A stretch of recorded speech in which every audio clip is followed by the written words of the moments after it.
Hello दोस्तों, कैसे हैं आप लोग। आज आपको सामने दिख ही रहा होगा ना, पहले ये हमने लिख दिया है, यहां लिखा हेल्पिंग वर्ब। और इस हेल्पिंग वर्ब 24 होते हैं।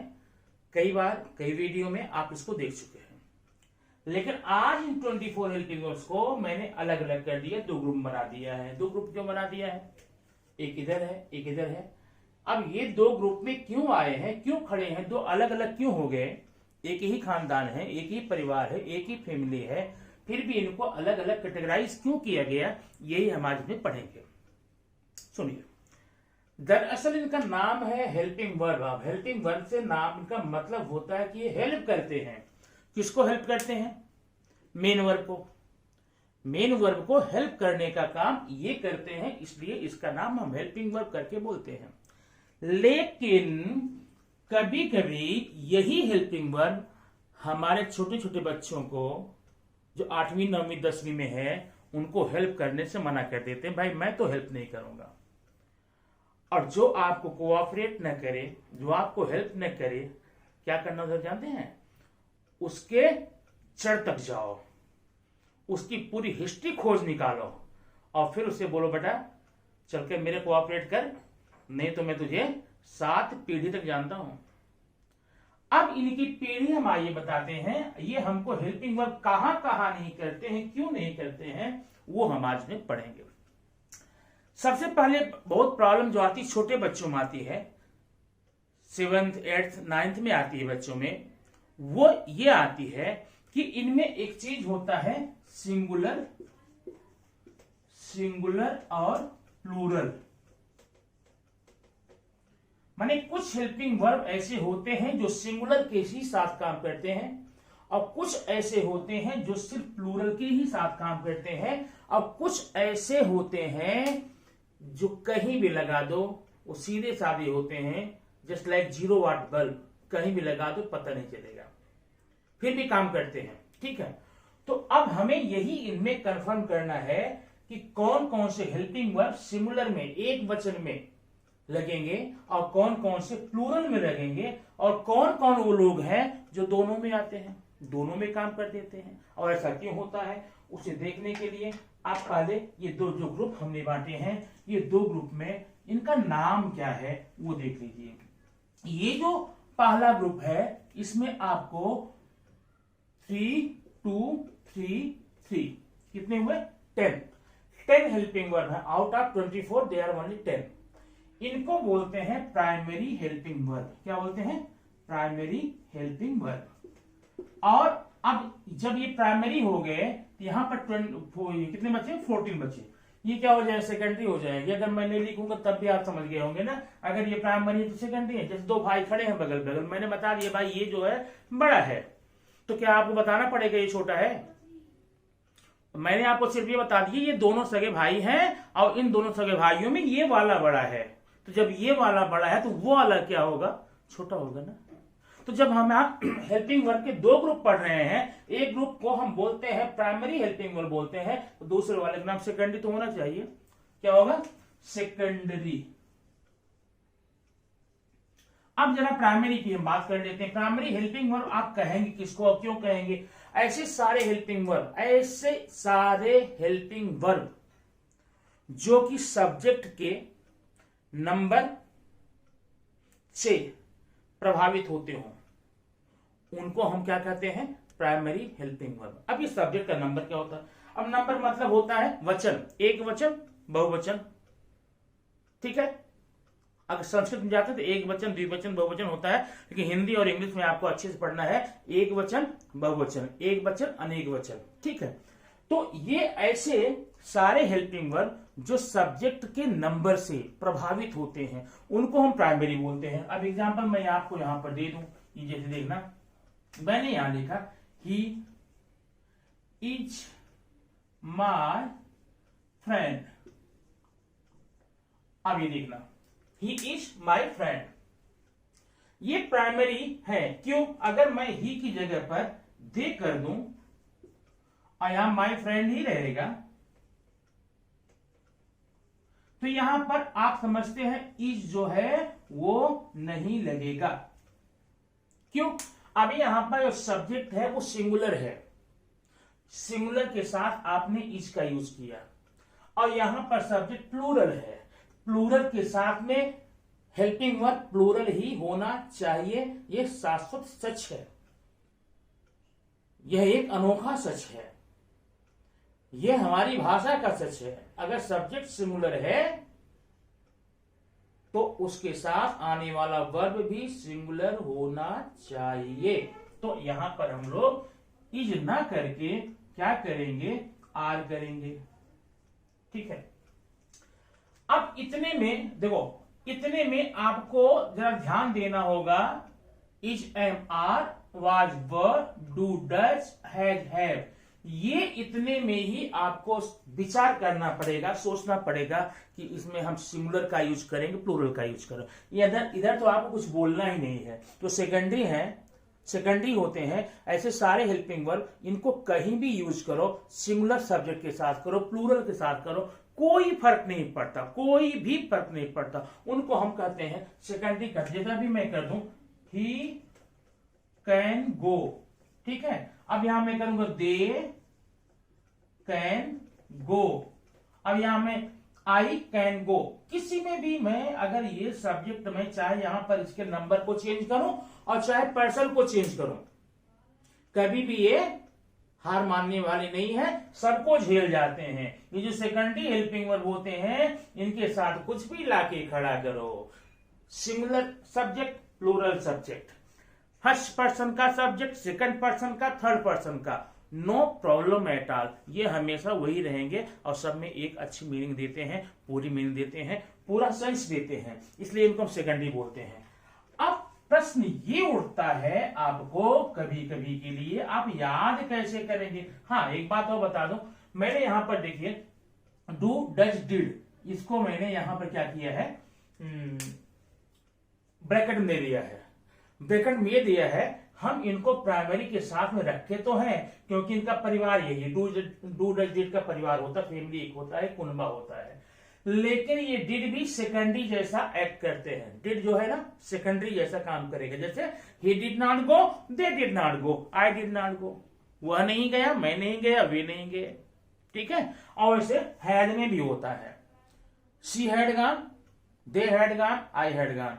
है तो प्राइमरी के, इनकी काउंटिंग होगी प्राइमरी के अंतर्गत क्योंकि इनका परिवार प्राइमरी का है। लेकिन इनका जो एक्ट होता है, इनका जो एक्टिविटी, इनका जो काम होता है, फंक्शन होता है, वो सेकेंडरी जैसा होता है। इसलिए आप जरा इस पर ध्यान दीजिएगा।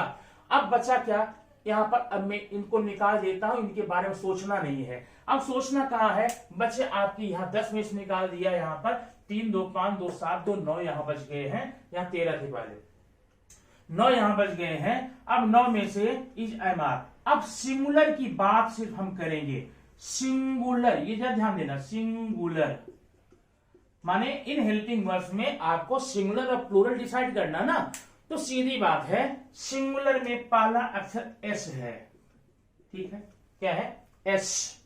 एस का मतलब ये होता है, एस फॉर सिंगुलर। जिन जिन हेल्पिंग वर्ब के लास्ट में एस लगा, जरा देखना, इज में है, वाज में है, डज में है और हैज में है। जिन जिन हेल्पिंग वर्ब में एस लगा हुआ है, एस सिंगुलर को रिप्रेजेंट करता है। अब अगर आपको चाहे यस देख करके आप दिमाग में बैठा लीजिए, चाहे मान लीजिए कि ये 4 लोग हैं जो सिंगुलर में यूज होते हैं, इज, वाज, डज, हैज, ठीक है, इज, वाज, डज, हैज, माने ये 4 helping verb is, was, does, has हमेशा सिंगुलर नंबर के साथ ही यूज होंगे। ये सिंगुलर हेल्पिंग वर्ब हैं।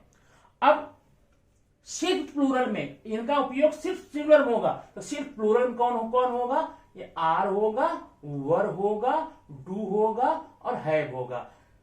8 हेल्पिंग वर्ब दिमाग में आप रखिए, 8 में से 4 हेल्पिंग वर्ब सिर्फ और सिर्फ सिंगुलर में यूज करना। इज है, वाज है, डज है, हैज है, सब में एस लगा हुआ है, ठीक ना।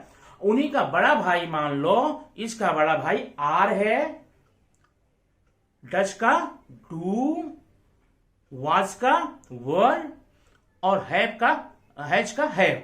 ये चारों ओनली प्लूरल में यूज होते हैं ये, ठीक ना। Is, was, does, has, are, were, do, have, ये चारों सिंगुलर के, ये चारों प्लूरल के। और ये जो आई है ना, एम है, एम सिर्फ आई के लिए यूज हो जाता है। अब आप समझ गए होंगे कि only for singular there are 4 helping verbs. कौन कौन हेल्पिंग वर्ब है? जिसके लास्ट में यस लगा। जिन जिन हेल्पिंग वर्ब के लास्ट में एस लगा हुआ है वह सिर्फ सिंगुलर में ही यूज होगा। इज है, वाज है, डज है, हैज है, ठीक है ना। और इन्हीं का जो अगला फॉर्म है, इसका आर है, प्लूरल है। डज का डू है, वो प्लूरल है। हैज का हैव है, वो भी प्लूरल है। वाज का वर है, वो भी प्लूरल है। तीन में आप कंफर्म कर लेंगे, चार चार का ज्यादा टेंशन आपको नहीं है, ज्यादा नहीं सोचना है। बाकी ये जितने बचे हुए हैं इनको सब में हम चाहे सिंगुलर में रखें चाहे प्लूरल में रखें, नो प्रॉब्लम एट ऑल, ठीक है।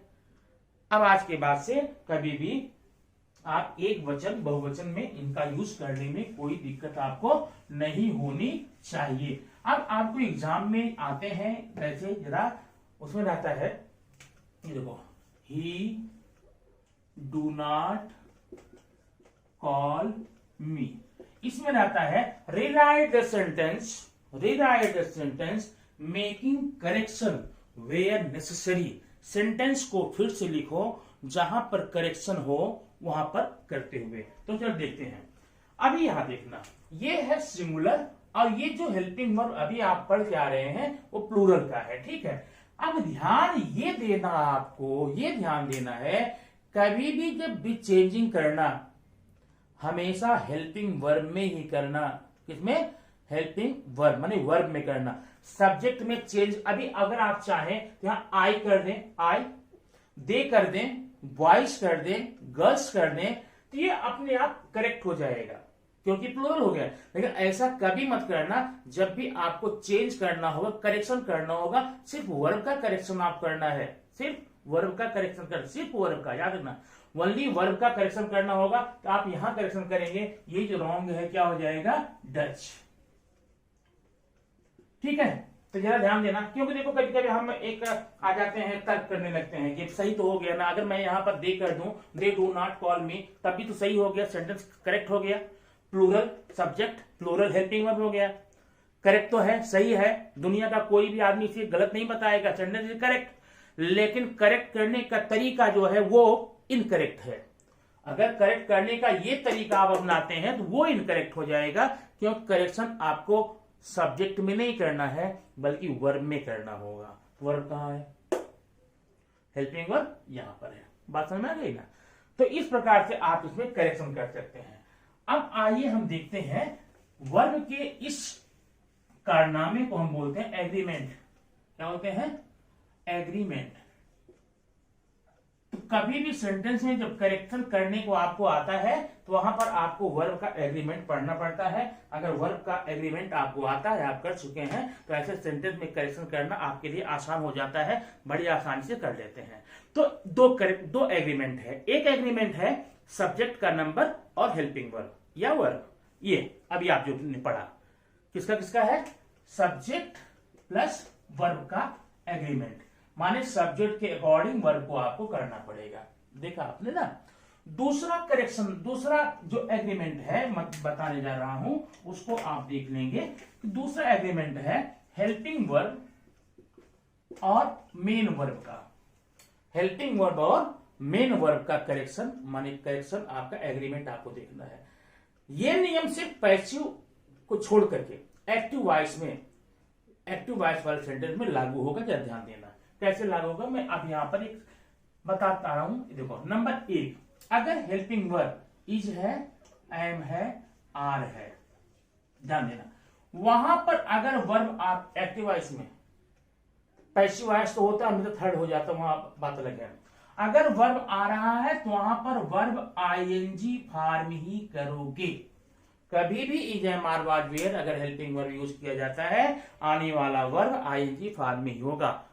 और ऐसा भी हो सकता है कि वर्ब हो ही ना, चलेगा, लेकिन अगर वर्ब होगा तो वह प्रेजेंट पार्टिसिपल फॉर्म, मतलब आईएनजी फॉर्म में ही होगा और कोई फॉर्म होने की गुंजाइश नहीं है, याद रखना, इज एम आर। ठीक है ना। अब इसी का साथी होता है वाज और वर। ठीक ना। ये हो गया पहला। 5 हेल्पिंग वर्ब ऐसे होते हैं जिनके साथ में या तो वर्ब आप यूज ही मत करो, जैसे I am a tall boy, he is my friend. ठीक है, यहां इस सेंटेंस में कोई भी मेन वर्ब अलग से नहीं आया हुआ है, तब तो वो खुद मेन वर्ब खैर बन गया, आप लोग पढ़ चुके हैं।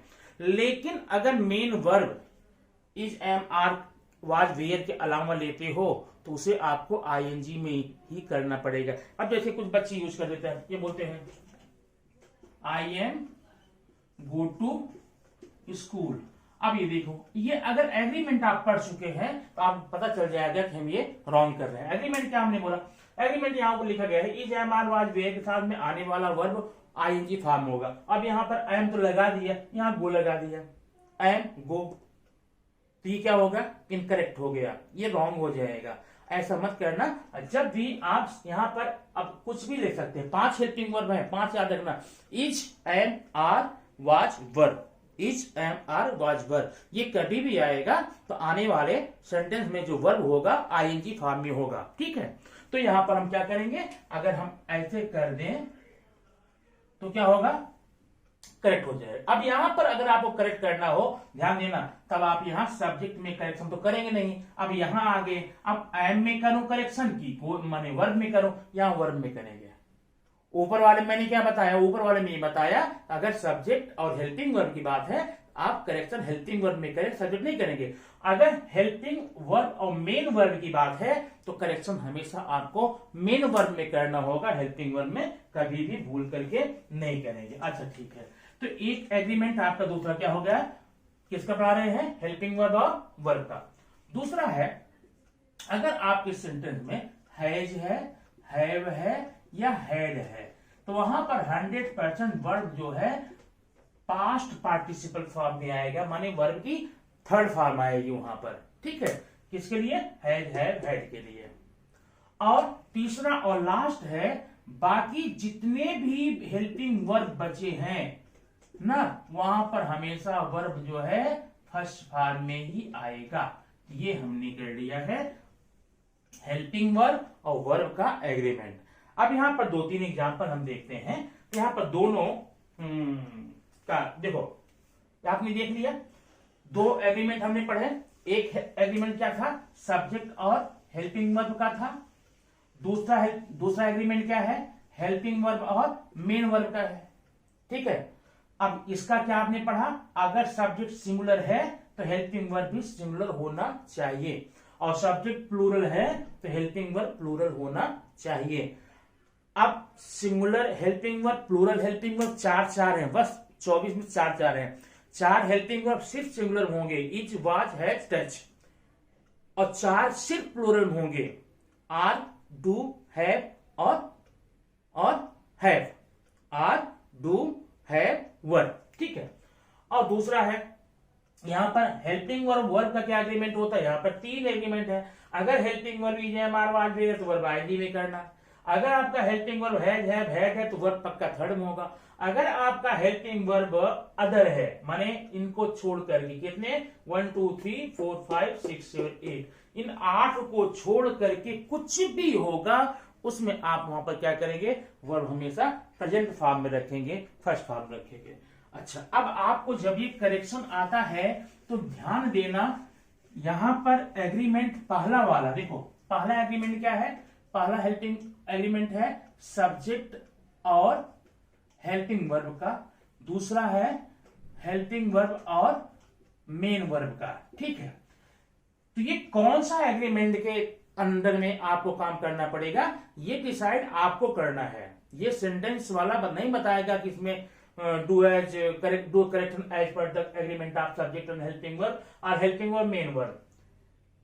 करेक्शन कैसे करना है, किस एग्रीमेंट के अंदर में करना है, ये डिसाइड आप करेंगे। अब एग्जांपल देखना, number 1, she has not saw a picture उसने एक पिक्चर नहीं देखी है, वह एक पिक्चर नहीं देख चुकी है, ऐसा। अब यहां पर देखिए, ये सब्जेक्ट है, ये हेल्पिंग वर्ब है, ध्यान देना। अभी जब देखते हैं कौन सा करेक्शन हमें करना। सब्जेक्ट सिंगुलर है, हेल्पिंग वर्ब सिंगुलर है, नो प्रॉब्लम, मतलब पहला वाला एग्रीमेंट हमें यहां पर नहीं करना है। तो दूसरा देखते हैं, ये हैज है, ये वर्ब है, ये हेल्पिंग वर्ब है, ये वर्ब है। अब ध्यान देना, यह हैज है, तो हैज हैव हैड तीन कैटेगरी है ना, हैज हैव हैड। इन तीनों में वर्ब हमेशा किस में रखेंगे, फर्स्ट थर्ड फॉर्म रखेंगे। जरा ये वर्ब किस में है, सेकंड में है, तो क्या करेंगे, थर्ड करना पड़ेगा। तो she had not seen a picture, आपका ये करेक्ट हो जाएगा। सेकंड देखो, बॉयज डज नॉट प्ले। अब ये सेंटेंस आप ध्यान देना, दूसरा सेंटेंस है, ये है सब्जेक्ट और ये है हेल्पिंग वर्ब। अब सब्जेक्ट क्या है, प्लूरल है, हेल्पिंग वर्ब क्या है, सिंगुलर है। अब यहां पर ये गलती पकड़ में आ गई, सब्जेक्ट अगर सिंगुलर, सब्जेक्ट अगर प्लूरल है तो हेल्पिंग वर्ब भी प्लूरल होना चाहिए, ठीक है। ये देखो, अगर सब्जेक्ट प्लूरल है तो हेल्पिंग वर्ब भी प्लूरल होना चाहिए। अब अगर आप चाहें कि मैं बॉयज में से यस निकाल दूं, बॉय डज नॉट प्ले, तो सही हो जाएगा, हाँ सेंटेंस सही हो जाएगा, सेंटेंस करेक्ट हो जाएगा, मीनिंग सही देगा, लेकिन आपका तरीका सही नहीं है, क्योंकि करेक्शन आप कभी भी किसमें करेंगे, नेक्स्ट स्टेप में। अगर सब्जेक्ट और हेल्पिंग वर्ब है तो करेक्शन हमेशा हेल्पिंग वर्ब में ही होगा, सब्जेक्ट में नहीं होगा, ओके। अच्छा, अब इसी तरह से यहां पर क्या हो जाएगा, क्या करेंगे, इसको हमें डू करना पड़ेगा, तो ये सही हो जाएगा, बॉयज डू नॉट प्ले, ठीक है। अब ये तीसरा देखो, गर्ल्स कैन सी देम। अब देखना, ये है प्लूरल है, सब्जेक्ट प्लूरल है, हेल्पिंग वर्ब ये कैन है। अब देखना, ये जो कैन हेल्पिंग वर्ब है, इसके साथ सब्जेक्ट सिंगुलर हो या प्लूरल हो, कोई प्रॉब्लम होती नहीं। मतलब इस पेयर में जो हेल्पिंग वर्ब और सब्जेक्ट की, हेल्पिंग वर्ब और सब्जेक्ट और हेल्पिंग वर्ब का जो एग्रीमेंट होता है, ये करेक्ट है, इसमें कोई प्रॉब्लम नहीं है। अब आगे देखेंगे, हेल्पिंग वर्ब और वर्ब का देखेंगे। अब कैन है, यहां पर वर्ब फर्स्ट में है, तब आपने अभी देखा था 8 हेल्पिंग वर्ब को छोड़ करके, कौन कौन 8 हेल्पिंग वर्ब, कौन कौन से, 4 सिंगुलर वाले, each, does, has, was, 4 plural वाले, आर, डू, हैव, वर, उनको छोड़कर बाकी कोई भी हेल्पिंग वर्ब होगा उसके साथ वर्ब की प्रेजेंट फॉर्म में आती है, तो ठीक है, तो इसमें कोई करेक्शन करना नहीं है। इस प्रकार से ये करेक्शन आप कर सकते हैं दो एग्रीमेंट के अंडर में। दो एग्रीमेंट कौन कौन से हैं, एक सब्जेक्ट और हेल्पिंग वर्ब का एग्रीमेंट है और एक हेल्पिंग वर्ब मेन वर्ब का है। और लेकिन ध्यान देना, करेक्शन करते समय कभी भी करेक्शन करना हो, अगर सब्जेक्ट और हेल्पिंग वर्ब में प्रॉब्लम है तो आप हेल्पिंग वर्ब में जाकर करेक्ट करेंगे, सब्जेक्ट से नहीं। अगर हेल्पिंग वर्ब और मेन वर्ब में करेक्शन की बात आती है, आप मेन वर्ब में जाके करेक्ट करेंगे, सब्जेक्ट में, हेल्पिंग वर्ब में नहीं करेंगे। इस प्रकार से ये आपका एग्रीमेंट नाम का एक तो छोटा सा चैप्टर था, बहुत छोटा चैप्टर था, लेकिन बड़ा ही महत्वपूर्ण है। ये हमारे बच्चों को बहुत परेशान कर रखा है, अभी कभी ही वेयर कर देते हैं ना, ठीक है, और आई के साथ में इस कर देंगे, आई के साथ में आर कर देंगे, सी के साथ में डू कर देंगे। ऐसा न करें, इसलिए छोटा सा वीडियो करके कंफर्म कर सकते हैं उनके लेखन कौशल में, राइटिंग स्किल में, और बोलने में भी कभी कभी जो गलती हो जाते हैं तो गलतियां नहीं होगी। तो अगर आप इसको पूरा वीडियो देखें, इसको भरपूर शेयर कीजिए ताकि छोटे छोटे बच्चों तक पहुंच जाए, उनको ये नॉलेज हो, वो गलतियां कम कर सके और अंग्रेजी पर फतह प्राप्त कर सके। इसी साथ में थैंक यू।